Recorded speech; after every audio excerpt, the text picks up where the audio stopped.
हाय जय जगन्नाथ। आशा करी आपण मैंने भलरे थे।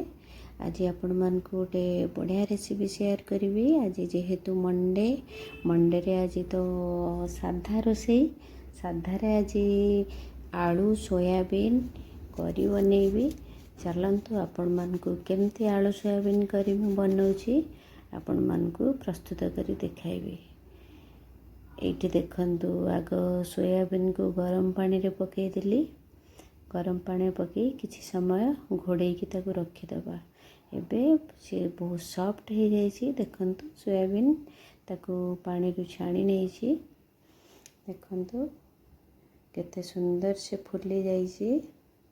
एबे से आमे लूण हल्दी गुंड चिल्ली पाउडर मसला पेस्ट अदा रसुण पेस्ट सबु देकी दही से ऐड करी आमे ताको भल से गोलाई नबा। ताको घोड़े की रखीदबा। एपटे पैन बसे ऑयल नबा।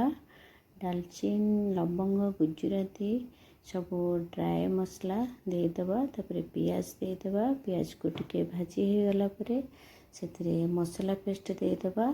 तापरे से सब प्रकार पाउडर मसला दबा जहाँकि चिल्ली पाउडर मीट मसला धनिया पाउडर सब प्रकार पाउडर दे मसला को भल से कषि नवा। देखंतु कषि हो जाइए। एबे मुझे दही ऐड कली। दही को ऐड करी पुणी भल से गोलाइबा। जे पर्यंत दहीटा मसला सहित मिक्स हो से पर्यंत आम गोले चलवा। देखंतु एबे दहीटा मिक्स हो जाइए। ता सहित मैरिनेट रखी सोयाबीन को से ऐड कली। से ऐड करी टिके गोलाई नवा। भल से गोलाई दबा। तापरे सिझा आलू मुझे सिझा आलू को से पके भल से कषि नवा। देखंतु भल से ताको कषिबा। मसला को भल से कषि नवा।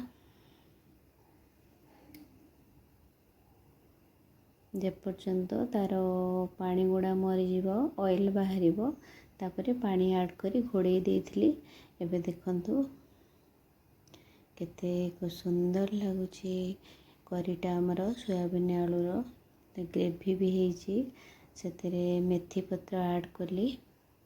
मेथी पत्र पकई ताको भल से गोलाई दबा। किछि समय फुटाइबा 5 मिनिट खंडे। देखंतु पूरा परफेक्ट आमर सोयाबीन आलू करी हो जाइछि। केते बढ़िया से हो जाइछि। बढ़िया कलरफुल लगुच। देखंतु पूरा ग्रेवी होइछि। कलरफुल भी लगुच। देखंतु एठी मोर सोयाबीन आलू तरकारी रेडी हो जाइछि। देखंतु एबे मु ताको राइस सहित सर्व करी। आपण मान को वीडियोटी केमती लगुच निश्चिंत लाइक कमेंट शेयर करेंगे। चैनल रे जे नुआ थे सब्सक्राइब करेंगे। देखंतु एठी मु राइस सहित सर्व करुची। बहुत बढ़िया लगे। एमती बेले बेले आपण मैंने बनातु पिला मान को दिंतु निजे भी खातु।